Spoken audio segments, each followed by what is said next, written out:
Good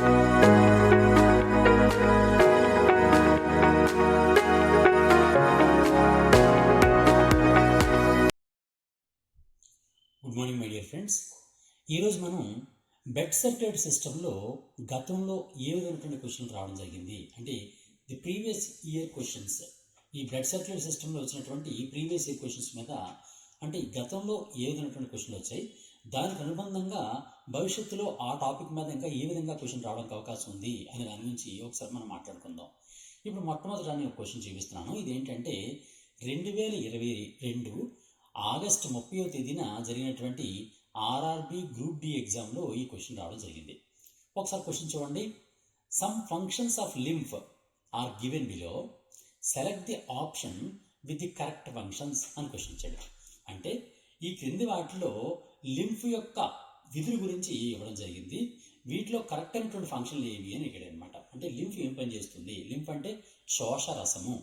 ఈ శోషరసం అనేది ఏం పని చేస్తుంది, దానిలో రెండు ఆన్సర్స్ని సెలెక్ట్ చేయమన్నాడు అనమాట. రెండు స్టేట్మెంట్స్ని సెలెక్ట్ చేయమన్నాడు. ఫస్ట్ చూడండి ఏ. ఫస్ట్ది ఏంటంటే A carries digested and absorbed fat from intestine.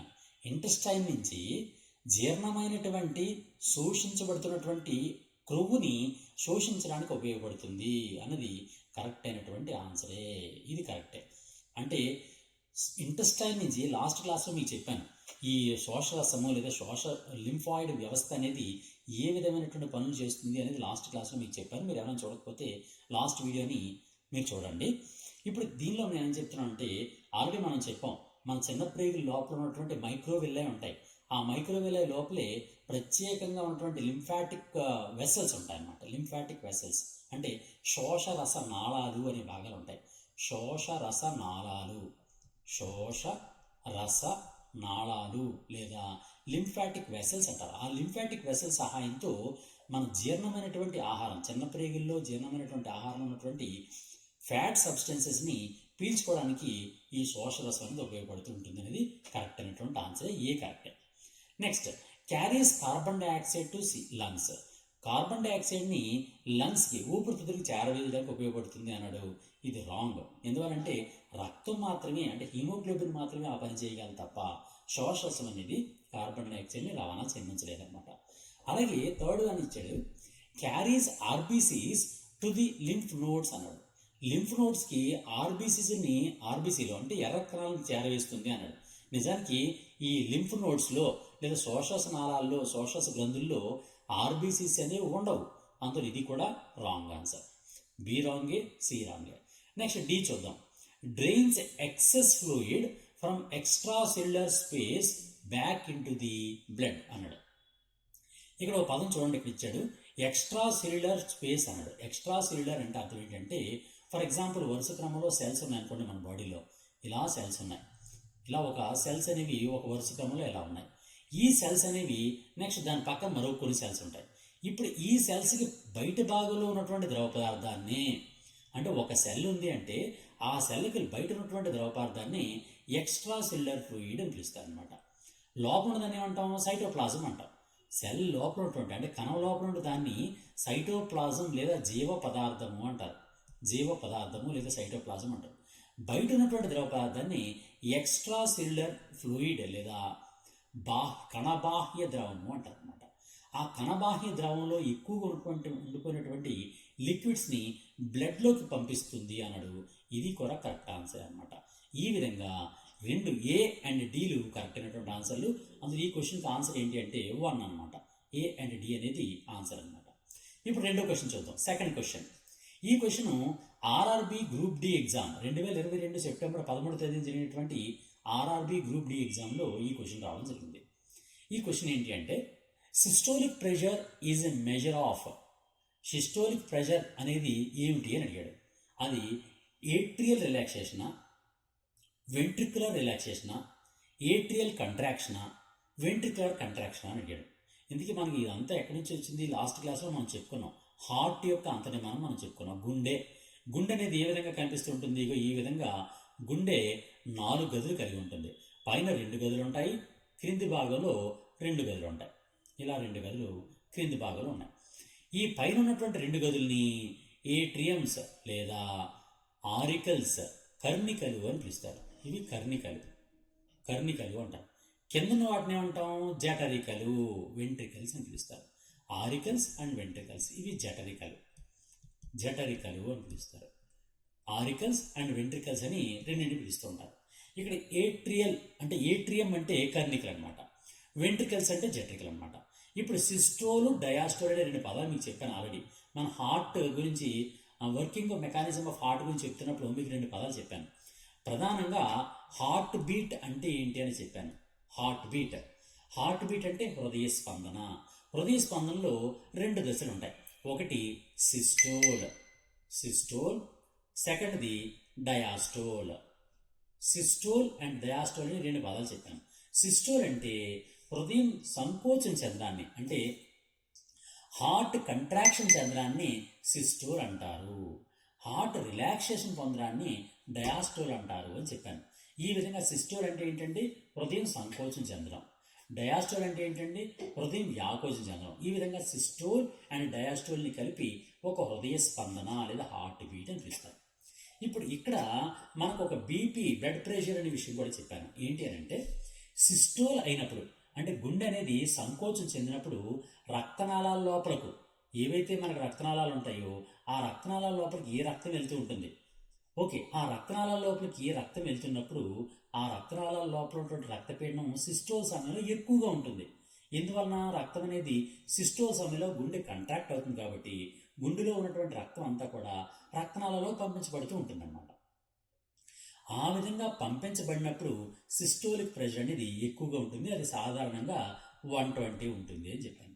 అలాగే డయాస్టోల్ అంటే హృదయం రిలాక్స్ అవుతున్నప్పుడు గుండె అనేది రక్తాన్ని రక్తనాళాలకు పంపించదు కాబట్టి రక్తనాళాల్లో ఉన్నటువంటి ఆ పీడనం, బ్లడ్ ప్రెషర్ ఏదైతే ఉందో అది తక్కువగా ఉంటుంది. అది ఎంత ఉంటుందంటే సాధారణంగా 80 ఉంటుంది. ఈ విధంగా బ్లడ్ ప్రెషర్ అనేది ఆరోగ్యవంతమైనటువంటి మనిషికి 120/80 ఉంటుంది.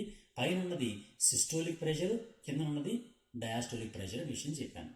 ఇక్కడ క్వశ్చన్ ఏమడిగాడంటే ఈ సిస్టోలిక్ ప్రెషర్ ఉంది కదండి, పైన ఉన్నటువంటి సిస్టోలిక్ ప్రెషరు, ఈ సిస్టోలిక్ ప్రెషర్ని ఎవరు కలిగిస్తున్నారు అని అడిగాడు అనమాట.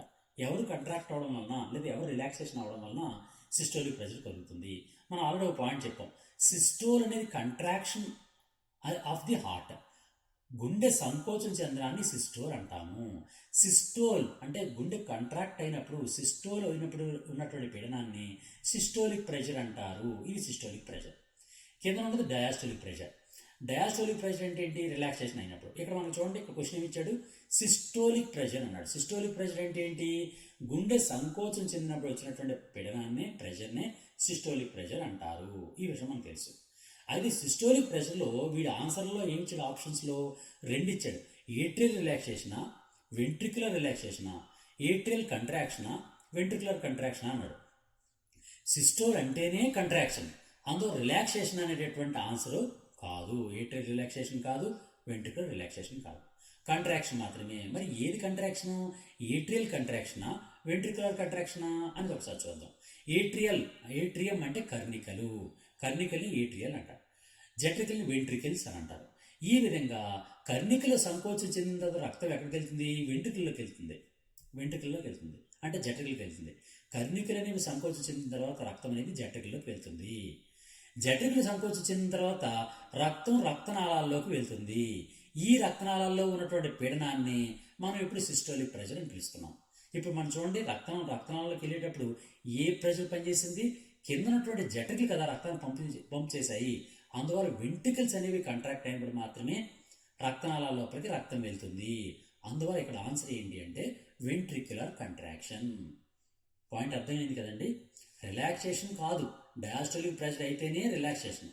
సిస్టోలిక్ ప్రెషర్ అంటే కంట్రాక్షన్ సమయంలో రక్తనాళాల్లో ఉన్నటువంటి పీడనాన్ని సిస్టోలిక్ ప్రెషర్ అంటారు. అయితే ఆ కంట్రాక్షన్, రక్తనాళాల లోపల రక్తం పంపించేది జట్రికల్ అనేవి, అంటే వెంట్రికల్స్ అనేవి పంపిస్తాయి. వెంట్రికల్స్ కంట్రాక్ట్ అయినప్పుడు మాత్రమే రక్తం అనేది రక్తనాళాలకు వెళ్తుంది. కాబట్టి ఆ సిస్టోలిక్ ప్రెషర్ అనేది వెంట్రికులర్ కంట్రాక్షన్ వల్ల వస్తుంది. ఇది మనం తెలుసుకోవాల్సిన పాయింట్ అనమాట. దీనికి అనుబంధంగా ఏ విధంగా క్వశ్చన్ ఇచ్చినా సరే మనం ఆ విధంగా రాయొచ్చు అనమాట. నెక్స్ట్ మరో క్వశ్చన్ చూడండి. Which of the following pigments has a high affinity for oxygen అన్నాడు.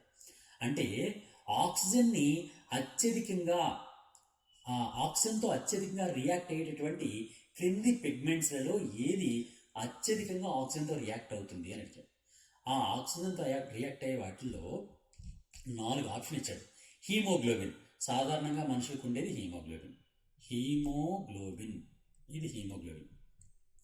నెక్స్ట్ అది బైలిరూబిన్. బైలిరూబిన్ అంటే పైత్యరసంలో ఉన్నటువంటి వర్ణకం, పిగ్మెంట్, బైల్ పిగ్మెంట్లో, బైల్ జ్యూస్లో, మన బైల్ జ్యూస్ ఉంటుంది కదండి, ఆ బైల్ జ్యూస్లో పైత్యరసంలో ఉన్నటువంటి పిగ్మెంట్నే బైలిరూబిన్ అంటారు. నిజానికి బైలిరూబిన్కి ఆక్సిజన్కి ఎటువంటి సంబంధం లేదు, ఆక్సిజన్తో ఎటువంటి రియాక్షన్ కూడా బైలిరూబిన్ పొందదు. అందులో ఇది ఆన్సర్ కాదు. Next one melanin. చూడండి, మెలనిన్ అనేటటువంటి ఆప్షన్ ఉంది. మెలనిన్ అంటే అర్థం ఏంటి అంటే మన చర్మం పై భాగంలో మెలనోసైట్లు అనే భాగాలు ఉంటాయి. ఆ మెలనోసైట్లు మీకు నిజానికి ఏంటంటే సెన్స్ ఆర్గాన్స్లో స్కిన్ అనే దాని గురించి చెప్తున్నప్పుడు ఈ డీటెయిల్స్ అంతా కూడా చెప్పాను మెలనిన్ గురించి. ఇప్పుడు మళ్ళీ కొద్దిగా చెప్తాను. స్కిన్ పై భాగంలో, స్కిన్ లోపల మెలనోసైట్లు అనే భాగాలు ఉంటాయి. ఆ మెలనోసైట్లు ఏం చేస్తాయంటే మెలనిన్ అనే బ్లాక్గా ఉన్నటువంటి ఒక పిగ్మెంట్ని సెక్రెట్ చేస్తాయి. ఈ మెలనిన్ అనేది చర్మం పై భాగంలో పరుచుకొని, ఆ మెలనిన్ అనేది సూర్యుడి నుంచి వచ్చేటటువంటి అల్ట్రావైలెట్ కిరణాల నుంచి మన చర్మాన్ని రక్షించడానికి మాత్రమే ఈ మెలనిన్ పనికొస్తుంది తప్ప ఆక్సిజన్తో ఏ విధమైనటువంటి రియాక్షన్ కూడా మెలనిన్ అనేది కలిగి ఉండదు. అందువల్ల మెలనిన్ కూడా ఇక్కడ ఆన్సర్ కాదు. ఇప్పుడు ఇంకా 2 ఆప్షన్స్ మిగిలాయి. ఒకటి హీమోగ్లోబిన్, ఇంకోటి హీమోసైనిన్. ఈ హీమోగ్లోబిన్ అండ్ హీమోసైనిన్ రెండు కూడా ఆక్సిజన్ని సరఫరా చేయడానికి ఉపయోగపడుతూ ఉంటాయి అన్నమాట. వేరు జీవుల్లో ఆక్సిజన్ సరఫరా చేయడానికి, అంటే ఆక్సిజన్ని ఒక దగ్గర నుంచి మరో దగ్గరికి రవాణా చేయడానికి హీమోసైనిన్ పనికొస్తూ ఉంటుంది, హీమోగ్లోబిన్ పనికొస్తూ ఉంటుంది. ఇక్కడ మీకు ఒక క్లారిటీ ఇస్తాను నేను. దీని మీదే భవిష్యత్తులో మరో రకమైనటువంటి క్వశ్చన్స్ కూడా వచ్చే అవకాశం ఉంది కాబట్టి చాలా ఇంపార్టెంట్ కాబట్టి నేను కొన్ని విషయాలు చెప్తాను. సాధారణంగా యానిమల్స్ ఉన్నాయి కదండి, టోటల్ యానిమల్స్, మొత్తం ప్రపంచంలో ఉన్నటువంటి యానిమల్స్ అన్నింటిలో కూడా సర్క్యులేటరీ సిస్టమ్ అంటే రక్తం అనేది ఆక్సిజన్ రవాణా చేస్తున్నప్పుడు ఆ రక్తంలో కొన్ని పిగ్మెంట్స్ ఉంటాయి. ఆ రక్తంలో ఉండే పిగ్మెంట్స్ అనేవి ఏ విధంగా ఉంటాయి, ఎన్ని రకాలుగా ఉంటాయని ఒకసారి చెప్తాను. పిగ్మెంట్స్, ఈ పిగ్మెంట్స్ అనేవి రక్తంలో ఉండే పిగ్మెంట్స్ అనమాట. ఈ రక్తంలో ఉండే పిగ్మెంట్స్ సాధారణంగా 4 రకాలుగా ఉంటాయండి. ఒకటోది ఏంటి అంటే హీమోగ్లోబిన్. ఈ హీమోగ్లోబిన్ అనేది సాధారణంగా హ్యూమన్ బీయింగ్స్ అంటే మనుషుల్లో కానీ, లేకపోతే బర్డ్స్ అంటే లేదు మ్యామల్స్ అన్నింటిలో కూడా, మ్యామల్స్లో కానీ, బర్డ్స్లో కానీ, రెప్టైల్స్లో కానీ, ఫిషెస్లో కానీ, ఇవన్నింటిలో కూడా హీమోగ్లోబిన్ అనేది వర్ణద్రవ్యంగా, పిగ్మెంట్గా ఉంటుందన్నమాట. నిజానికి హీమోగ్లోబిన్ లోపల ఏముంటుందంటే ఒక మెటల్ ఉంటుంది. ఆ మెటల్ ఏమంటారంటే ఐరన్ అని పిలుస్తారు. ఐరన్, ఇనుము ఉంటుంది కదండి, ఇనుము. ఆ ఇనుము లేదా ఐరన్ అనేది దీనిలో పిగ్మెంట్గా ఉంటుంది. ఈ హీమోగ్లోబిన్ అనేది సాధారణంగా బ్రైట్ రెడ్ కలర్లో కనిపిస్తూ ఉంటుంది. ఇది ఏ కలర్లో కనిపిస్తుందండి? రెడ్ కలర్లో కనిపిస్తూ ఉంటుంది. ఓకే, ఇది హీమోగ్లోబిన్. హీమోగ్లోబిన్ ఎవరెవరిలో ఉంటుందండి? మనుషుల్లో ఉంటుంది, మ్యామల్స్ అన్నింటిలో ఉంటుంది, అంటే క్షీరదాలు అన్నింటిలో ఉంటుంది, పక్షుల్లో ఉంటుంది, రెప్టైల్స్ అంటే పాములు లేకపోతే బల్లి, తొండ ఇలాంటివన్నీ కూడా రెప్టైల్స్ అంటారు. వాటన్నింటిలో కూడా హీమోగ్లోబిన్ ఉంటుంది. ఫిషెస్, చేపలన్నింటిలో కూడా హీమోగ్లోబిన్ ఉంటుంది. దీనిలో ఉండే మూలకం పేరు ఐరన్. ఇది ఏ రంగులో ఉంటుంది? ఎరుపు రంగులో ఉంటుంది. ఇది హీమోగ్లోబిన్ గురించి మనం తెలుసుకోవాల్సిన పాయింట్. నెక్స్ట్ ఇంకో పిగ్మెంట్ ఉంటుందండి మరికొన్ని యానిమల్స్లో. ఆ పిగ్మెంట్ పేరు ఏం పేరంటే హీమోసైనిన్ అని మరొక వర్ణద్రవ్యం ఉంటుంది. ఈ హీమోసైనిన్ అనేది సాధారణంగా ఏంటంటే చాలా తక్కువ జీవుల్లో ఉంటుందన్నమాట. హీమోసైనిన్ అనేది సాధారణంగా ఉన్నటువంటి అంటే ఏ విధంగా ఉంటుందంటే దీనిలో సాధారణంగా కాపర్ అనేది ఎక్కువగా ఉంటుందన్నమాట. ఇప్పుడు మనం ఇందాక చెప్పాను చూడండి, ఐరన్ ఉంటుందని చెప్పాం కదా, కానీ హీమోసైనిన్లో మాత్రం కాపర్ ఉంటుంది. కాపర్ అంటే రాగి అనేది ఉంటుందన్నమాట. సాధారణంగా హీమోసైనిన్ అనేది రాగి అనేటటువంటిది దీనిలో ఉంటుందన్నమాట. ఇది ఎవరిలో ఉంటుంది హీమోసైనిన్ అనేది సాధారణంగా చాలా యానిమల్స్ ఉంటుంది. కాకపోతే అది అభివృద్ధి చెందని యానిమల్స్ అయినటువంటి ఇన్వర్టిబ్రేట్స్లో ఉంటుంది. ఫర్ ఎగ్జాంపుల్ క్రస్టేషియన్స్ అంటారు. సాధారణంగా కొన్ని క్రస్టేషియన్స్ ఉంటాయి. ఫర్ ఎగ్జాంపుల్ క్రాబ్ తెలుసు కదండి, క్రాబ్ అంటే పీత అంటాం. ఆ పీతలు కానీ, లేకపోతే లాబ్స్టర్స్ అంటారు, ఆ లాబ్స్టర్స్లో కానీ, లేకపోతే కొన్ని స్పైడర్స్ ఉంటాయి, అంటే సాలిపురుగు ఉంటుంది కదండి, మనకు తెలుసు సాలిపురుగు లేదా స్పైడర్. ఈ స్పైడర్స్లో కూడా హీమోసైనిన్ ఉంటుందన్నమాట. ఈ హీమోసైనిన్ అనేది స్పైడర్స్లో కూడా కనిపిస్తున్నటువంటి ప్రధానమైనటువంటి వర్ణద్రవ్యం అన్నమాట, ఈ వర్ణకం. అంతేకాకుండా కొన్ని ఆయిస్టర్స్, ఫర్ ఎగ్జాంపుల్ మీరు చూడండి, ముత్యాలు దేంతో తయారు చేస్తారని క్వశ్చన్ ఇస్తూ ఉంటాడు. ముత్యాలు అనేవి ఏ జీవి ఉత్పత్తి చేస్తుంది అంటే దాని పేరు పెర్ల్ ఆయిస్టర్ అంటారు. పెర్ల్ ఆయిస్టర్ అంటే ముత్యపు ఆయిస్టర్ అనమాట. ఆ ముత్యపు ఆయిస్టర్ అనేది పెర్ల్ చేస్తూ ఉంటుంది అనమాట. అటువంటి ముత్యపు ఆయిస్టర్ కూడా ఈ హీమోసైనిన్నే కలిగి ఉంటూ ఉంటుంది అనమాట. అలాగే స్నేల్స్, పీతలు అంటాం, ఆ పీతలు కూడా హీమోసైనిన్నే కలిగి ఉంటాయి. ఈ విధంగా క్రాబ్స్ కానీ, లాబ్స్టర్స్ కానీ, సాలిపురులు కానీ ఇవన్నీ కూడా హీమోసైనిన్ కలిగి ఉంటాయి. ఈ హీమోసైనిన్ అనేది సాధారణంగా కాపర్ అనేటటువంటి మూలకాన్ని కలిగి ఉంటుంది. అండ్ హీమోసైనిన్ లోపల సాధారణంగా ఏ రంగు కనిపిస్తుంటుంది అంటే, మామూలుగా హీమోగ్లోబిన్ అయితే రెడ్ కలర్ కనిపించింది కదండి, హీమోసైనిన్ మాత్రం అలా కాదు, ఇది బ్లూ కలర్లో కనిపిస్తుంది. బ్లూ, నీలి రంగులో కనిపిస్తుంది అనమాట. నీలి రంగు లేదా బ్లూ కలర్లో కనిపిస్తూ ఉంటుంది. హీమోసైనిన్ ఏ కలర్లో కనిపిస్తుందండి? బ్లూ కలర్లో కనిపిస్తుంటుంది. అలాగే నెక్స్ట్ పిగ్మెంట్ ఏంటంటే, యానిమల్స్లో ఉన్నటువంటి నెక్స్ట్ పిగ్మెంట్ క్లోరోక్రూరిన్.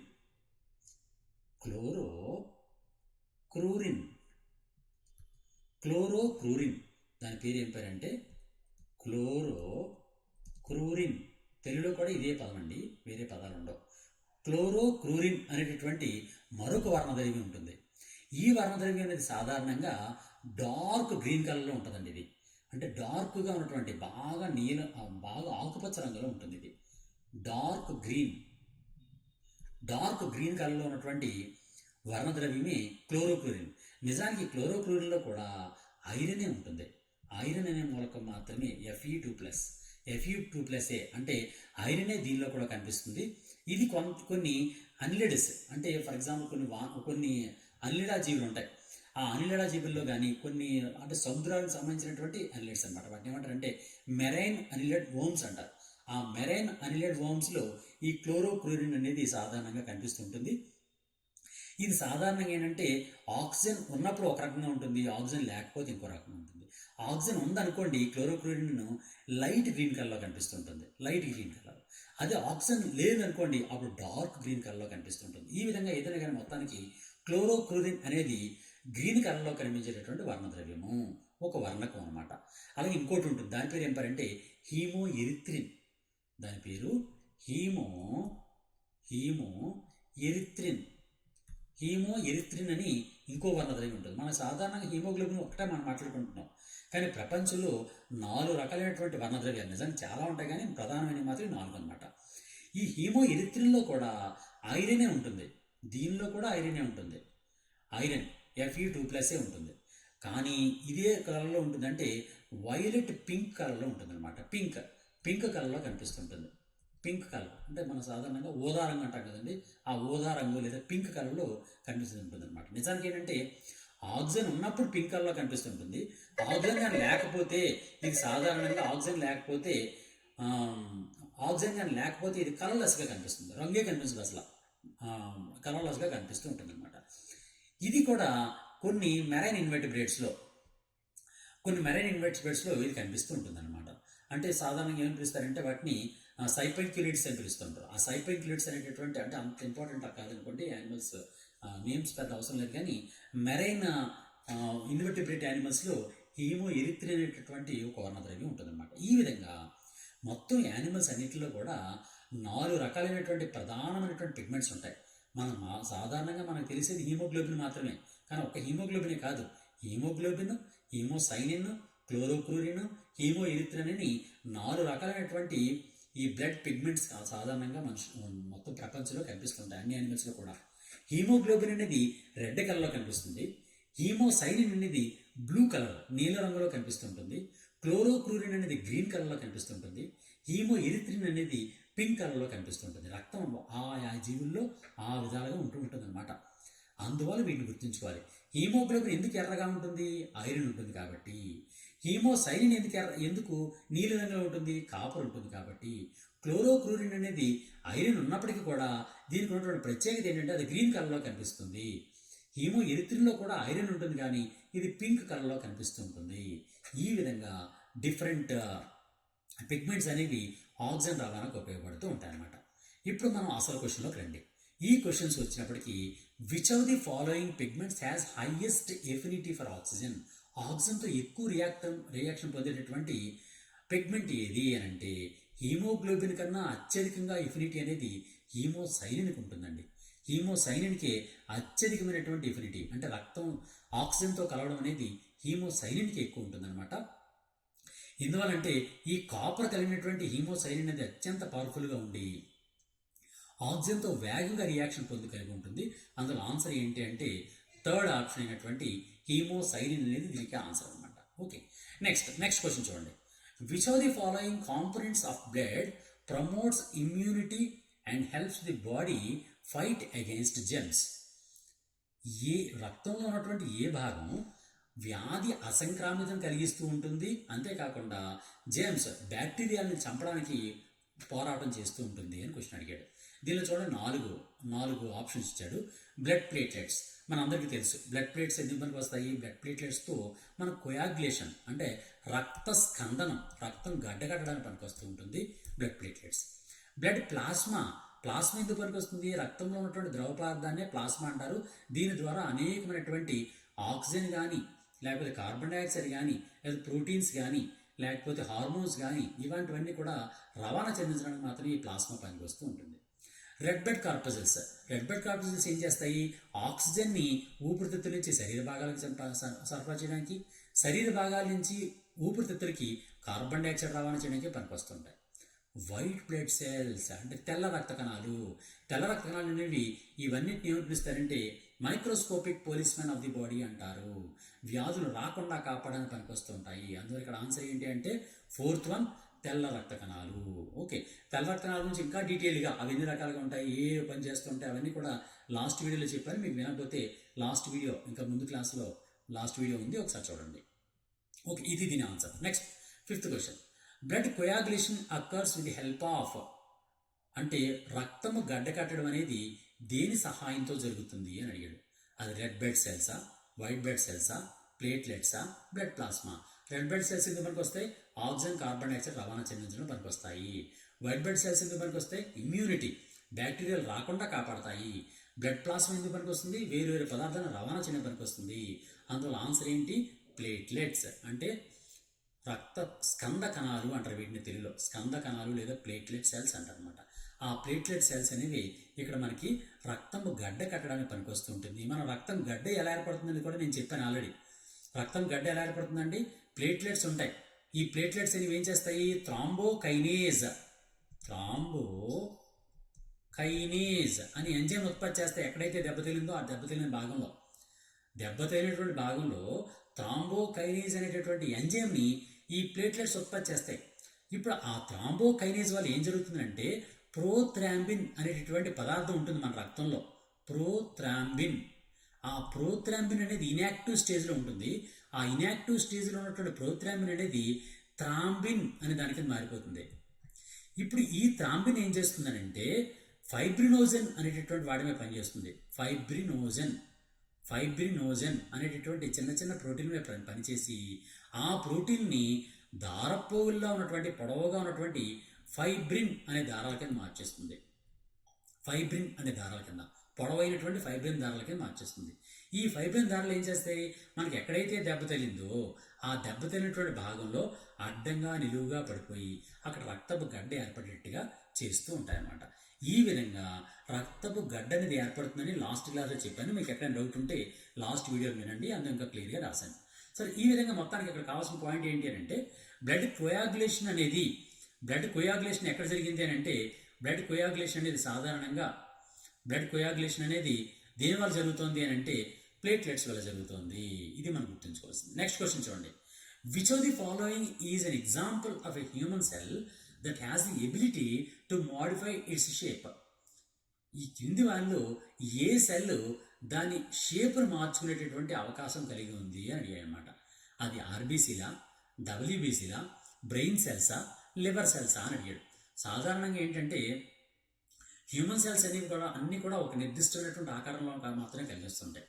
కానీ తెల్ల రక్త కణాల్లో కొన్ని కణాలు ఉంటాయి. వాటిని ఏమంటారంటే ఫాగోసైట్స్ అంటారు. లేదా వాటిని మోనోసైట్స్ అని కూడా పిలుస్తుంటారు. మోనోసైట్స్ లేదా వీటిని ఫాగోసైట్స్ అని కూడా పిలుస్తారు. ఫాగోసైట్స్, లేదా దీనికి తెలుగులో భక్షక కణాలు అని కూడా పిలుస్తారు. భక్షక కణాలు. ఈ భక్షక కణాలు ఏం చేస్తాయంటే ఇవి అమీబా ఆకారంలో ఉంటాయి. అంటే దాని ఇష్టం వచ్చిన ఆకారంలా ఉంటాయి. ఉండి ఆ కంటిన్యూస్గా ఒక దాని నుంచి మూవ్ అవుతూ ఉంటాయి. ఇలాంటి సమయంలో ఏదైనా బ్యాక్టీరియా కనిపించింది అనుకోండి, ఆ బ్యాక్టీరియాని వెంటనే మింగేసి అంటే స్వాలో చేసి దాన్ని జీర్ణం చేస్తాయి. ఆ విధంగా భక్షణ క్రియను ప్రవర్తించేటటువంటి ఈ భక్షక కణాలు అనేవి దాని ఆకారాన్ని ఎప్పటికప్పుడే మార్చుకునేటటువంటి గుణాన్ని కలిగి ఉంటాయి. కాబట్టి ఇక్కడ ఆన్సర్ ఏంటి అంటే డబ్ల్యూబీసీ. ఆర్బీసీలు అనేవి దాని ఆకారం మార్చుకో, బ్రెయిన్ సెల్స్ అనేవి దాని ఆకారం మార్చుకో, లివర్ సెల్స్ అనేవి దాని ఆకారం మార్చుకోవాలి. లివర్లో ఒక ఇంపార్టెంట్ క్వశ్చన్ ఒకటి వచ్చింది లాస్ట్ టైం. ఏంటి? రిజనరేషన్ కెపాసిటీ అంటే పునరుత్పాదక శక్తి. ఒక ముక్కను కట్ చేసిన దాని భాగాన్ని మళ్ళీ ఏర్పాటు చేసుకుంటుంది. అటువంటి శక్తి ఉన్నటువంటి ఏకైక భాగం ఏది అని మన శరీరంలో అంటే లివర్ మాత్రమే. ఆ విధంగా పునరుత్పాదక శక్తి ఉంటుంది లివర్, కానీ దాని యొక్క షేప్ మాత్రం మారదనమాట. షేప్ మార్చుకునేది కేవలం డబ్ల్యూబీసీ మాత్రమే, అంటే వైట్ బ్లడ్ కార్పసెస్ లేదా తెల్ల రక్త కణాలు మాత్రమే. నెక్స్ట్ మరో క్వశ్చన్ చూడండి. The technology that uses the reflection of ultrasound waves to produce images of heart is known as అని 2021 మార్చి 5వ తేదీన జరిగినటువంటి ఆర్ఆర్బి ఎన్టీపీసీ ఎగ్జామ్లో క్వశ్చన్ చేయడండి. ఇది ఏంటి అని అంటే హార్ట్ యొక్క ఇమేజెస్ని, హార్ట్ యొక్క ఫొటోస్ని ఒక వరుస క్రమంలో అల్ట్రాసౌండ్ వేవ్స్ ఉపయోగించి వరుస క్రమంలో పేర్చి దాని ద్వారా ఆ టెక్నాలజీ అంటే గుండెలో ఉన్నటువంటి సమస్యలు గుర్తించేటటువంటి టెక్నాలజీని ఏమని పిలుస్తారు అని అడిగాడు. దాన్ని సాధారణంగా ఏం పేరుతో పిలుస్తారంటే ఈకో అంటారు. ఈకో ఆ టెస్ట్ని ఈకో టెస్ట్ అంటారు. ఈకో టెస్ట్ అంటే గుండె ఏ విధంగా పనిచేస్తోంది, గుండె ఆకారం ఏ విధంగా ఉంది అని తెలుసుకోవడం కోసమని అల్ట్రాసౌండ్ వేవ్స్ని పంపించి దాని రిఫ్లెక్షన్ ద్వారా అంటే అల్ట్రాసౌండ్ వేవ్స్ వచ్చినటువంటి రిఫ్లెక్షన్ ద్వారా వచ్చినటువంటి ఫొటోస్ని, ఇమేజెస్ని ఒక వరుస క్రమంలో పేర్చడం ద్వారా గుండె యొక్క ఆరోగ్యాన్ని గుర్తిస్తారన్నమాట. అటువంటి టెస్ట్ని ఈకో అంటారు. నిజానికి ఆ ఈకో యొక్క పూర్తి పేరు ఏం పేరు అంటే ఈకో కార్డియోగ్రఫీ. ఈకో కార్డియోగ్రఫీ నిజంగా సాధారణంగా ఈకో అని పిలుస్తారు, కానీ దాని యొక్క పూర్తి పేరు ఏంటి అంటే ఈకో కార్డియోగ్రఫీ. ఆ ఈకో కార్డియోగ్రఫీయే ఇక్కడ దీనికి సంబంధించినటువంటి ఆన్సర్ అనమాట. నెక్స్ట్ మరో క్వశ్చన్ చూడండి. The normal systolic and diastolic pressure in humans is dash respectively అని 2022 ఆగస్టు 23వ తేదీ జరిగినటువంటి ఆర్ఆర్బి గ్రూప్ డి ఎగ్జామ్లో అడిగాడు అనమాట. ఏంటంటే ఇది సిస్టోలిక్ డయాస్టోలిక్ ప్రెషర్లు వరుసగా ఏ విధంగా ఉంటాయి ఆరోగ్యవంతమైనటువంటి మనిషికి అని అడిగాడు. మనం ఎంతమంది చెప్పుకున్నాం 120/80 ఇది ఆన్సర్ అనమాట. 120/80. 120 అనేది సిస్టోలిక్ బ్లడ్ ప్రెషరు, 80 అనేది డయాస్టోలిక్ బ్లడ్ ప్రెషర్. ఇక్కడ మనకు ఆల్రెడీ ఇంతకుముందు చెప్పాను ఇంత క్లాస్లో. ఏంటి? సిస్టోల్ అంటే గుండె సంకోచం చెందడాన్ని సిస్టోల్ అంటారు, గుండె వ్యాకోచం చెందడాన్ని డయాస్టోల్ అంటారు. గుండె సంకోచం చెందినప్పుడు గుండెలో ఉన్నటువంటి రక్తం అనేది రక్తనాళాల్లోకి వేగంగా ప్రయాణం చేస్తుంది, అందువల్ల సిస్టోలిక్ ప్రెషర్ అనేది 120 ఉంటుంది. అదే గుండె వ్యాకోచం చెందడాన్ని డయాస్టోల్ అంటారు. డయాస్టోల్ సమయంలో గుండె నుంచి రక్తనాళాల లోపలికి రక్తం వెళ్ళదు, అందువల్ల రక్తనాళాల్లో పీడనం తక్కువగా ఉంటుంది, అది 80. ఆ విధంగా సిస్టోలిక్ బ్లడ్ ప్రెషర్ అనేది 120గా ఉంటుంది, డయాస్టోలిక్ ప్రెషర్ అనేది 80గా ఉంటుంది. ఇది మనం గుర్తుంచుకోవాల్సినటువంటి ఆన్సర్ అనమాట. నెక్స్ట్ మరో క్వశ్చన్ చూడండి. In which of the following animal does blood go through the heart twice during each cycle అని అడిగాడు. అంటే గుండె లోపల 2 సార్లు రక్తం ప్రవహించేది ఏది అని అడిగాడు. ఎవరి గుండెలో రక్తం 2 సార్లు ప్రవహిస్తుంది అన్నాడు. ఫర్ ఎగ్జాంపుల్ ఒక చేప ఉన్నాయనుకోండి, చేపల లోపల ఒక కర్ణిక ఒక జఠరిక మాత్రమే ఉంటాయి. ఈ కర్ణిక జఠరిక ఇగో ఈ విధంగా ఉండి రక్తనాళాలు ఇలా ఉంటాయి. శరీర భాగాల నుంచి వచ్చినటువంటి రక్తం అనేది ఈ విధంగా కలెక్ట్ చేయబడి ఇంప్యూర్ బ్లడ్ అనేది రక్తంలో పంపించబడి కర్ణికల నుంచి జఠరికల ద్వారా మొప్పలకు వెళ్తుంది. మొప్పలు ఇక్కడ మొప్పలనే ఉంటాయి, ఆ మొప్పలకు వెళ్తుంది. మొప్పల లోపల ఇంప్యూర్ బ్లడ్ అనేది ప్యూర్ బ్లడ్గా మారిపోతుంది. ఈ ప్యూర్ బ్లడ్ డైరెక్ట్గా శరీర భాగాలకి బాడీ పార్ట్స్ అన్నిటి కూడా అందించబడుతూ ఉంటుంది. ఇది ఫిషెస్ చేపల్లో జరిగేటటువంటి రక్త ప్రసరణ. అదే మనుషులు చూస్తే మనుషుల్లో ఉన్నటువంటి రక్తం అనేది వేరేగా ఉంటుంది. ఏ విధంగా ఉంటుంది? గుండె సాధారణంగా దీనిలో 2 భాగాలు కనిపిస్తుంటాయి. ఒకవైపు అంటే ఎడమవైపు కుడివైపు. ఈ కుడివైపు ఎడమవైపు వేరు వేరు రక్తాలు ప్రవహిస్తుంటాయి. కుడివైపు అనేది ఫర్ ఎగ్జాంపుల్ ఇది రైట్ సైడ్, ఇది left side. Right side auricle ఉంటుంది, right side auricle, left side auricle. Right side ventricle, left side ventricle. Right side ఎప్పుడు కూడా ఏం జరుగుతుందంటే ఇంప్యూర్ బ్లడ్ అనేది శరీర భాగాల నుంచి రైట్ ఆరికల్ అంటే కుడి కర్ణికలోకి వచ్చి, కుడి కర్ణిక నుంచి కుడి జఠరిలోకి వచ్చి, కుడి జఠరి నుంచి పుప్పుస ధమనిలోకి వెళ్తుంది. ఓకే, అయితే పుప్పుస ధమనిలోకి వెళ్ళిన తర్వాత పుప్పుస ధమని నుంచి లంగ్స్కి వెళ్తుంది, అంటే ఊపిరితిత్తులకు వెళ్తుంది అనమాట. ఊపిరితిత్తుల లోపల ఆ రక్తం అనేది శుభ్రపడుతుంది, ఇంప్యూర్ బ్లడ్ అనేది ప్యూర్ బ్లడ్గా మారుతుంది. ఈ ప్యూర్ బ్లడ్ అనేది తిరిగి తిన్నగా లెఫ్ట్ ఆరికల్లోకి వస్తుంది అనమాట. లెఫ్ట్ ఆరికల్లోకి వచ్చినప్పుడు లెఫ్ట్ ఆరికల్లోకి వస్తుంది. లెఫ్ట్ ఆరికల్లోకి వచ్చిన తర్వాత సాధారణంగా ఏం జరుగుతుందంటే లెఫ్ట్ ఆరికల్ లోపల ఈ లెఫ్ట్ ఆరికల్లోకి వచ్చిన తర్వాత మరి ఒక్కసారి అండి, లెఫ్ట్ ఆరికల్లోకి వచ్చిన తర్వాత సాధారణంగా ఏం జరుగుతుందంటే ఒకసారి లెఫ్ట్ ఆరికల్లోకి వచ్చిన తర్వాత లెఫ్ట్ వెంట్రుకలకి వస్తుంది. లెఫ్ట్ వెంట్రుకల నుంచి శరీర భాగాలకి సిస్టమిక్ అయోరటా ద్వారా, మనం ఆల్రెడీ ఇంతకుముందు చెప్పుకున్నాం, దీని గురించి పూర్తి లెసన్ చెప్పుకున్నాం. సిస్టమిక్ అయోరటా అనేది ఇక్కడ వస్తుంది, దైహిక మహాధమని. ఆ దైహిక మహాధమని ద్వారా శరీరంలో అన్ని భాగాలకి రక్తం అనేది సరఫరా జరుగుతూ ఉంటుంది. ఇక్కడ మనకు 2 రకాలైనటువంటి సైకిల్స్ జరిగాయి. ఒకటో సైకిల్ ఏంటి అంటే లంగ్స్ నుంచి గుండెకు, గుండె నుంచి లంగ్కు. అంటే గుండె దగ్గర నుంచి ఫస్ట్ లంగ్ వస్తుంది రక్తం, ఇంప్యూర్ బ్లడ్. ఆ ఇంప్యూర్ బ్లడ్ ప్యూరిఫై అవుతుంది. ప్యూరిఫై అయినటువంటి రక్తం లంగ్స్ నుంచి అండ్ ఊపిరితిత్తుల నుంచి మళ్ళీ గుండెకి వెళ్తుంది. దీన్ని ఏమంటారంటే పుప్పుస వ్యవస్థ అని పిలుస్తారు, అంటే పల్మనరీ సర్క్యులేషన్ అని పిలుస్తారు. పుప్పుస రక్త ప్రసరణ వ్యవస్థ అంటారు. ఇదే సమయంలో శరీర భాగాలు గుండె నుంచి మంచి రక్తం అనేది శరీర భాగాలకు వెళ్తుంది. మళ్ళీ శరీర భాగాల నుంచి సిరల ద్వారా గుండెకు రక్తం సరఫరా జరుగుతూ ఉంటుంది. దీన్ని ఏమంటారంటే సిస్టమిక్ సర్క్యులేషన్ లేదా దైహిక రక్త ప్రసరణ అని పిలుస్తారు. ఈ విధంగా గుండె లోపల ఎడం వైపు ఎప్పుడు కూడా మంచి రక్తం ఉంటుంది, కుడివైపు ఎప్పుడు కూడా చెడు రక్తం అంటే మెరిన్ రక్తం ప్రవహిస్తూ ఉంటుంది అనమాట. ఈ విధంగా 2 సర్క్యులేషన్స్ ఎవరిలో ఉంటాయి? అభివృద్ధి చెందినటువంటి జీవుల్లో ఉంటాయి. ఆ జీవులైనటువంటి మ్యామల్స్లోని, బర్డ్స్లోని, రెప్టైల్స్లోని అభివృద్ధి చెందినటువంటి mammals, birds, reptiles.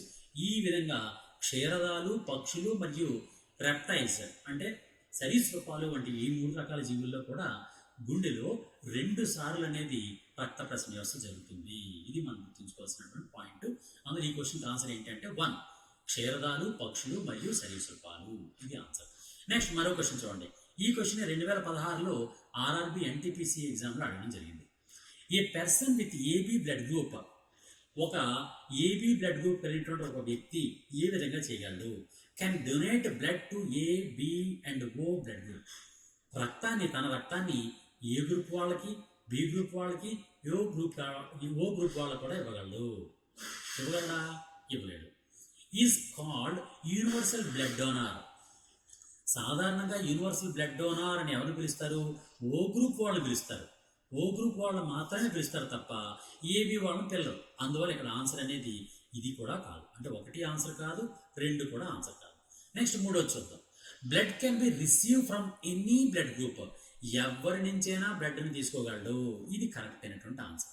AB blood group ఉన్నవాళ్ళు ఏ గ్రూప్ నుంచి కానీ, ఏ బి గ్రూప్ నుంచి కానీ, లేదా ఏబి గ్రూప్ నుంచి కానీ, లేదా ఓ గ్రూప్ నుంచి కానీ రక్తాన్ని తీసుకోగలరు. అందువల్ల వీళ్ళు ఏమంటారంటే యూనివర్సల్ రిసిపియంట్ అని పిలుస్తారు. విశ్వజనీన గ్రహీత అని పిలుస్తారు. విశ్వజనీన గ్రహీత అని ఎవరు పిలుస్తారంటే ఏబి బ్లడ్ గ్రూప్ని పిలుస్తూ ఉంటారు. ఓ బ్లడ్ గ్రూప్ని ఏమని పిలుస్తారు? విశ్వజనీన దాత అంటారు. ఎందువల్లంటే ఓ గ్రూప్ వాళ్ళు ఏ వాళ్ళకి రక్తం ఇవ్వచ్చు, ఏ బ్లడ్ గ్రూప్ వాళ్ళకి రక్తం ఇవ్వచ్చు, బి బ్లడ్ గ్రూప్ వాళ్ళకి రక్తం ఇవ్వచ్చు, ఓ బ్లడ్ గ్రూప్ వాళ్ళకి రక్తం ఇవ్వచ్చు అనమాట. అందులో ఓ గ్రూప్ వాళ్ళ మాత్రమే యూనివర్సల్ డోనార్ అంటారు. ఏబి గ్రూప్ వాళ్ళని యూనివర్సల్ రిసిపియంట్ లేదా విశ్వజనీన గ్రహీత అని పిలుస్తారనమాట. నెక్స్ట్ 4వ ఆన్సర్ చూడండి. Is neither a universal recipient Nar a universal donor అన్నాడు. అంటే ఇతను యూనివర్సల్ రిసిపియంట్, గ్రహీత కాదు, దాత కాదు అన్నాడు. ఇది కూడా రాంగే. అంటే ఇక్కడ ఆన్సర్ ఏంటంటే blood can be received from any blood group. అందులో 3rd ఆప్షన్ అనేది దీనికి ఆప్షన్ అనమాట. ఇక్కడ ఒక విషయం చెప్తాను నేను. సాధారణంగా బ్లడ్ గ్రూప్స్ అనేది ఎలా డిటర్మిన్ చేస్తారంటే, ఒక మనిషి ఉన్నాడు అనుకోండి, ఆ మనిషి యొక్క రక్తాన్ని ఒక టెస్ట్ ట్యూబ్ మీద పెట్టామనుకోండి, పెట్టిన తర్వాత ఆ రక్తం లోపల ప్లాస్మా ఉంటుంది, ఆర్బీసీ సెల్స్ ఉంటాయి. ఇక ఈ విధంగా ఫర్ ఎగ్జాంపుల్ ఈ విధంగా తీసుకున్నాం. చుట్టూ ఉన్నటువంటి ప్లాస్మా ఉంటుంది, రక్త కణాలు ఉంటాయి. రక్త కణాల పై భాగంలో అంటే ఆర్బీసీ కణాల పై భాగంలో ఉన్నటువంటి ప్రోటీన్స్ని యాంటీజెన్స్ అంటారు. యాంటీజెన్స్. అలాగే ప్లాస్మాలో ఉండే వాటిని యాంటీబాడీస్ అంటారు. మనందరికీ తెలుసు యాంటీజెన్స్ అనేవి మనుషుల లోపల యాంటీజెన్స్ అనేవి యాంటీజెన్స్ యాంటీజెన్స్ అనేవి రెండు రకాలు. ఆ రెండు రకాలు ఏమని పిలుస్తారు? క్యాపిటల్ ఏ, క్యాపిటల్ బి అని చూపిస్తుంటారు. అలాగే యాంటీబాడీస్ ఉంటాయి. యాంటీబాడీని ఏమని చూపిస్తుంటారు? స్మాల్ ఏ, స్మాల్ బి, లేదా వాటిని సాధారణంగా యాంటీ ఏ, యాంటీ బి అని కూడా చూపిస్తుంటారు, లేదా స్మాల్ ఏ, స్మాల్ బి అని చూపిస్తారు. ఇప్పుడు ఎగ్జాంపుల్ ఎలా చూపిస్తాను చూడండి. ఫర్ ఎగ్జాంపుల్ ఒక వ్యక్తి ఉన్నాడు. ఆ వ్యక్తికి రక్తకణం పైభాగంలో యాంటీజెన్ ఏ ఉంది. యాంటీజెన్ ఏ మాత్రం ఉంది, బి లేదు. ఈ విధంగా ఏ ఉంటే అటువంటి రక్తాన్ని ఏమంటారంటే ఏ బ్లడ్ గ్రూప్ అంటారు అనమాట. ఏ బ్లడ్ గ్రూప్ వాళ్ళకి యాంటీజెన్ ఏలు ఉంటాయి రక్తం పైభాగంలో. అయితే ప్లాస్మా లోపల యాంటీబాడీస్ ఉండాలి కదండి. యాంటీబాడీల్లో క్యాపిటల్ ఏకి స్మాల్ ఏ ఎట్టి పరిస్థితుల్లో ఉండకూడదు. ఎందుకంటే క్యాపిటల్ ఏ అనేది స్మాల్ ఏకి యాంటీ అనమాట. అందులో ఎట్టి పరిస్థితుల్లో కూడా యాంటీజెన్ ఏ ఉంటే యాంటీబాడీ ఏ ఉండకూడదు, బి ఉండొచ్చు. అందువలన బి అనేటటువంటి యాంటీబాడీస్ ఉంటాయి. ఈ విధంగా ఎవరి రక్తంలో అయితే క్యాపిటల్ ఏ అనేటటువంటి యాంటీజెన్స్ ఎర్ర రక్తం యొక్క పైభాగంలో ఉండి ప్లాస్మాలో బి అనే యాంటీబాడీస్ ప్రతిరక్షకాలు ఉంటే అటువంటి రక్తాన్ని బి బ్లడ్ గ్రూప్, ఏ బ్లడ్ గ్రూప్ అని పిలుస్తారు. ఏ బ్లడ్ గ్రూప్ అని పిలుస్తారు. ఓకే, ఇప్పుడు ఏ బ్లడ్ గ్రూప్ అర్థమైంది కదండి. ఇప్పుడు బి బ్లడ్ గ్రూప్ చూద్దాం. మరో వ్యక్తి ఉన్నాడు. ఆ వ్యక్తికి ఎలా ఉంది ఆ రక్తం అని అంటే, ఇంకో ఈ విధంగా అతనిది కూడా ఒక రక్తాన్ని స్లైడ్లో తీసుకున్నాం. ఫర్ ఎగ్జాంపుల్ అతని యొక్క రక్తకణాలు ఇగో ఈ విధంగా ఉన్నాయి. ఇతని యొక్క రక్తకణాల పైభాగంలో బి అనే యాంటీజెన్ ఉంది. బి అనేటటువంటి యాంటీజెన్ ఉంది. ఇటువంటి వ్యక్తికి బి అనే యాంటీబాడీస్ ఉండకూడదు, కేవలం ఏ అనే యాంటీబాడీస్ మాత్రమే ఉంటాయి. ఈ విధంగా ఎవరి రక్తంలో అయితే రక్త కణాల పైభాగంలో బి అనే యాంటీజెన్లు, రక్తంలోని ప్లాస్మాలో ఏ అనే యాంటీబాడీస్ ఉంటాయో అటువంటి రక్తాన్ని బి బ్లడ్ గ్రూప్ అంటారు. ఓకేనండి. నెక్స్ట్ మరొకటి చూడండి. మరొకటి ఏంటంటే మరొక వ్యక్తి యొక్క రక్తం అనేది ఇగో ఈ విధంగా ఉంది. ఈ విధంగా ఉన్న తర్వాత రక్త కణాలు ఈ విధంగా ఉన్నాయి. ఇతని యొక్క రక్తంలో ఎలా ఉందంటే ఆర్బీసీ కణాల పైభాగంలో ఏ యాంటీజెన్ ఉంది, అలాగే బి యాంటీజెన్ కూడా ఉంది. ఏ యాంటీజెన్ ఉంది, బి యాంటీజెన్ కూడా ఉంది. ఏ, బి రెండు యాంటీజెన్లు కూడా ఉన్నాయి. అందులో ఇతని రక్తంలోని ప్లాస్మాలో ఏ అనేది ఉండకూడదు. ఎందుకంటే ఏ అనేది క్యాపిటల్ ఏతో ఎగ్లూటినేషన్ అయిపోయి ఆ రక్తం నాశనం అయిపోతుంది. అలాగే బి అనేటటువంటి యాంటీబాడీస్ ఉండొచ్చా, అది కూడా ఉండకూడదు. ఎందువలంటే ఇతనిలో యాంటీజెన్స్ బి ఉన్నాయి కాబట్టి రక్తం అనేది కొయాగులేషన్ అయిపోతుంది. అందువలన ఎవరి రక్తంలో అయితే ఎర్ర కణాల యొక్క పైభాగంలో ఏ అండ్ బి అనేటటువంటి యాంటీజెన్స్ ఉండి యాంటీబాడీస్ లేకుండా ఉంటాయో అటువంటి రక్తాన్ని ఏబి రక్తవర్గము అని పిలుస్తారు. ఓకేనండి, ఇది ఏబి రక్తవర్గం అంటే ఏబి బ్లడ్ గ్రూప్ అని పిలుస్తారు దాన్ని. నెక్స్ట్ మరో రక్తం చూడండి.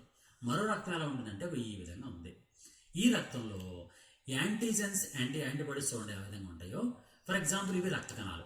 ఈ రక్త కణాల పైభాగంలో ఎవరైనా వ్యక్తికి ఈ రక్త కణాల పైభాగంలో యాంటీజెన్స్ ఏవి లేవు, ఏ లేదు, బి లేదు, రెండు ఉండవు. మరి ప్లాస్మాలో యాంటీబాడీస్ ఏంటి ఉండొచ్చు, ఏ అనే యాంటీబాడీస్ ఉండొచ్చు. ఎందుకంటే దాన్ని వ్యతిరేకించేటటువంటి యాంటీజెన్ లేదు కాబట్టి ఏలు ఉండొచ్చు. అలాగే బీలు కూడా ఉండొచ్చు. ఎందువల్లంటే అతనిలో బి అనేటటువంటి యాంటీజెన్ కూడా లేదు. ఈ విధంగా ఎవరి రక్తంలో అయితే రక్త కణాల పైభాగంలో ఎటువంటి యాంటీజెన్లు లేకుండా ప్లాస్మాలో antibodies A and antibodies B కూడా ఉంటాయో అటువంటి రక్తాన్ని ఓ బ్లడ్ గ్రూప్ అని పిలుస్తారు. ఓకే, ఈ విధంగా రక్త వర్గాలు అనేవి మనుషుల్లో 4 రకాలుగా ఉంటాయి. A blood group, B blood group, AB blood group, O blood group అని 4 రకాలుగా ఉంటాయి. దీనిలో కూడా RH ఫ్యాక్టర్ అని మరో ప్రోటీన్ ఉంటుంది. దాన్ని కార్ల్ ల్యాండ్స్టైనరే కనిపెట్టాడు. ఇవన్నీ కూడా కార్ల్ ల్యాండ్స్టైనరే కనిపెట్టాడు. కార్ల్ ల్యాండ్స్టైనర్ అనేటువంటి ఒక సైంటిస్ట్ ఈ బ్లడ్ గ్రూపింగ్ని కనిపెట్టడం జరిగిందనమాట. అతని మరో ప్రోటీన్ కూడా కనిపెట్టాడు కొంతమందిలో. కొంతమందికి ఏమైందంటే ఎర్ర రక్తం యొక్క పైభాగంలో ఒక ప్రత్యేకమైన ప్రోటీన్ ఉంది. ఆ ప్రోటీన్కి ఏం పేరు పెట్టాడంటే అతను RH అని పేరు పెట్టాడు. ఫర్ ఎగ్జాంపుల్ ఆ వ్యక్తిలో RH ప్రోటీన్ కూడా ఉంటే, వీటితో పాటు RH ప్రోటీన్ కూడా ఉంటే వాళ్ళని RH పాజిటివ్ అని పిలిచాడు. RH ప్రోటీన్ లేకపోతే వాళ్ళని RH నెగిటివ్ అని పిలిచాడు. ఫర్ ఎగ్జాంపుల్ ఈ వ్యక్తికి ఏ బ్లడ్ గ్రూప్ ఉన్నటువంటి వ్యక్తికి RH పాజిటివ్ అయితే అతన్ని ఏ పాజిటివ్ అని పిలుస్తారు. అంటే ఏ RH పాజిటివ్ అనమాట. నిజంగా RH పాజిటివ్ అని పిలక్కర్లేదు, ఆ పాజిటివ్ని ఏ పైభాగం పెట్టి దాన్ని ఏ పాజిటివ్ అని పిలుస్తారు. For example A blood group ఉన్నవాడికి RH ప్రోటీన్ లేదనుకోండి, అటువంటి వ్యక్తిని ఏ నెగిటివ్ అంటారు. అలాగే బి అనేటటువంటి రక్తవర్గం ఉన్నవాడికి RH ప్రోటీన్ ఉంటే దాన్ని బి పాజిటివ్ అంటారు, బి పాజిటివ్ రక్తము అంటారు. బి బ్లడ్ గ్రూప్ ఉన్న వాళ్ళకి RH ప్రోటీన్ లేకపోతే అలాంటి వాళ్ళని బి నెగిటివ్ అంటారు. అలాగే ఏబి రక్తవర్గం వాళ్ళకి RH పాజిటివ్ అంటే RH ప్రోటీన్ ఉంటే వాళ్ళని ఏబి పాజిటివ్ రక్తము అంటారు. అదే ఏబి బ్లడ్ గ్రూప్ ఉన్న వాళ్ళకి RH ప్రోటీన్ లేకపోతే వాళ్ళని ఏబి నెగిటివ్ అంటారు. అలాగే ఓ రక్తం వాళ్ళకి RH ప్రోటీన్ ఉంటే వాళ్ళ రక్తాన్ని ఓ పాజిటివ్ అంటారు. ఫర్ ఎగ్జాంపుల్ ఓ రక్తం వాళ్ళకి RH ప్రోటీన్ లేకపోతే వాళ్ళ రక్తాన్ని ఓ నెగిటివ్ అంటారు. ఈ విధంగా రక్త వర్గాలు అనేవి నిజానికి 8 రకాలు ఉంటాయన్నమాట. A positive A negative, B positive B negative, AB positive AB negative, O positive O negative అని 8 రకాలుగా ఉంటాయి. ఇప్పుడు మనకు ఒక విషయం మీకు చెప్తాను. ఏంటి అంటే పాజిటివ్ రక్తానికి ఇవ్వచ్చు, కానీ పాజిటివ్ రక్తాన్ని నెగిటివ్ వాళ్ళకి ఇవ్వకూడదు. నెగిటివ్ రక్తాన్ని పాజిటివ్ వాళ్ళకి ఎన్నిసార్లనే ఇవ్వచ్చు. మీకు ఒక విషయం చూడండి, జాగ్రత్తగా గమనించండి. నెగిటివ్ రక్తం ఉంది, నెగిటివ్ రక్తాన్ని అంటే RH నెగిటివ్ రక్తాన్ని RH పాజిటివ్ రక్తం వాళ్ళకి ఎన్నిసార్లైనా ఇవ్వచ్చు. కానీ RH పాజిటివ్ రక్తాన్ని RH నెగిటివ్ వాళ్ళకి మాత్రం ఇవ్వకూడదు. అందువలన ఏ పాజిటివ్ రక్తాన్ని ఏ నెగిటివ్ వాళ్ళకి ఇవ్వకూడదు. ఏ రక్తమే అయినప్పటికీ కూడా ఏ పాజిటివ్ రక్తాన్ని ఏ నెగిటివ్ ఇవ్వకూడదు, కానీ ఏ నెగిటివ్ రక్తాన్ని ఏ పాజిటివ్ వాళ్ళకి ఎన్నిసార్లు ఇవ్వచ్చు. అలాగే బి పాజిటివ్ బి నెగిటివ్లో బి నెగిటివ్ రక్తాన్ని బి పాజిటివ్ వాళ్ళకి ఇవ్వచ్చు, కానీ బి పాజిటివ్ రక్తాన్ని బి నెగిటివ్ వాళ్ళకి ఇవ్వకూడదు. అలాగే ఏబి పాజిటివ్ ఏబి నెగిటివ్లో ఏబి నెగిటివ్ రక్తాన్ని ఏబి పాజిటివ్ వాళ్ళకి ఇవ్వచ్చు, కానీ ఏబి పాజిటివ్ రక్తాన్ని ఏబి నెగిటివ్ వాళ్ళకి ఇవ్వకూడదు. ఓ పాజిటివ్ ఓ నెగిటివ్లో ఓ నెగిటివ్ రక్తాన్ని ఓ పాజిటివ్ వాళ్ళకి ఇవ్వచ్చు, అలాగే ఓ పాజిటివ్ రక్తాన్ని ఓ నెగిటివ్ వాళ్ళకి మాత్రం ఇవ్వకూడదు. ఎందుకు ఇవ్వకూడదు అనే దాని గురించి కూడా పూర్తి వివరణ అనేది లాస్ట్ క్లాస్లో వీడియోలో చెప్పాను, అది ఇంకా డీటెయిల్గా తెలుసుకోండి. దానిలోనే పిల్లలు చనిపోయేటటువంటి విధానాన్ని గురించి చెప్పాను. అంటే ఓ పాజిటివ్ ఉన్నటువంటి తండ్రి ఓ నెగిటివ్ ఉన్నటువంటి తల్లి వివాహం జరిపితే వాళ్ళ పిల్లలు కడుపులోనే ఎందుకు మరణిస్తారు, అటువంటి మరణించేటటువంటి డిసీజ్ని HDNB అని చెప్పాను. HDNB అంటే హీమోలైటిక్ డిజార్డర్ ఆఫ్ న్యూబార్న్ అని పిలుస్తారు. హీమోలైటిక్ డిజార్డర్ ఆఫ్ న్యూబార్న్ లేదా దీన్ని ఎరిథ్రోబ్లాస్టోసిస్ ఫీటాలిస్ అని పిలుస్తారు. ఆ ఎరిథ్రోబ్లాస్టోసిస్ ఫీటాలిస్ గురించి కూడా పూర్తిగా ఆ వీడియోలో ఇంకా వివరంగా చెప్పడం జరిగింది. అవన్నీ మీరు తెలుసుకుంటే ఇంకా డీటెయిల్గా మీకు రక్తం అనేటటువంటి దాని మీద ఏ విధంగా క్వశ్చన్ ఇచ్చినా సరే మనం ఈజీగా రాయొచ్చు. మీ అందరూ కూడా ఇంకా ఏమైనా డౌట్స్ ఉంటే ఆ బ్లడ్ గ్రూప్ అనేటువంటి వీడియోని చూడండి. తప్పనిసరిగా దానిలో పూర్తి వివరాలు మీకు అందులో అందించాను. అందుకని ఇక్కడ ఇవ్వట్లేదు, మళ్ళీ రెండోసారి ఇవ్వట్లేదు. మీకు ఇంకా ఏమైనా డౌట్స్ ఉంటే కామెంట్ రూపంలో పెట్టండి. ఆ కామెంట్ రూపంలో పెట్టిన దానికి నేను డెఫినెట్గా మరొక వీడియో చేసి ఇంకా మీకు ఇంకా డీటెయిల్గా ఇస్తాను. మొత్తానికి ఏంటంటే ఈ విధంగా RRB ఎగ్జామ్స్లో మ్యాక్సిమం రెడ్ బ్లడ్ ఉన్నటువంటి అంటే బ్లడ్ సర్క్యులేటరీ సిస్టమ్ సంబంధించినటువంటి క్వశ్చన్స్ అన్ని కూడా ఈ విధంగా రావడం జరిగింది. ఈ విధంగా 360 degrees యాంగిల్లో మనం చదివామంటే జనరల్ సైన్స్ విభాగం నుంచి అత్యధికంగా మార్కులు సంపాదించి మీరు అత్యంత వేగంగానే మీరు ఉద్యోగాలు సంపాదించగలుగుతారు. అందువల్ల మనం ఎవరైనా సరే ఇంకా వీడియోలన్నీ చూడాలనుకుంటే గాంధీవం యాప్ని సంప్రదించండి. గాంధీవం అనేటటువంటిది ప్లే స్టోర్లోకి వెళ్ళి GANDEEVAM గాంధీవం అని టైప్ చేస్తే గాంధీవం యాప్ డౌన్లోడ్ అవుతుంది. గాంధీవం యాప్లో ఫ్రీగా కరెంట్ అఫైర్స్ ఉంటాయి. మొత్తం అన్ని కాంపిటేటివ్ ఎగ్జామ్స్ సంబంధించినటువంటి డీటెయిల్స్ కూడా దానిలో మీకు లభ్యమవుతాయి. మీ మిత్రులు కూడా తెలియజేయండి. మన ఏకలవ్య మెటీరియల్ మీకు కావాలనుకుంటే 9949449941కి మీ పేరు నాకు వాట్సాప్లో పెట్టండి. మీకు ప్రతిరోజు కూడా మెటీరియల్ని PDF రూపంలో పంపించడానికి ప్రయత్నం చేస్తాను. God bless you, all the best. Me friends కూడా ఈ వీడియోస్ షేర్ చేస్తారని మిమ్మల్ని కోరుకుంటూ all the best, God bless you. Thank you very much. Thank you.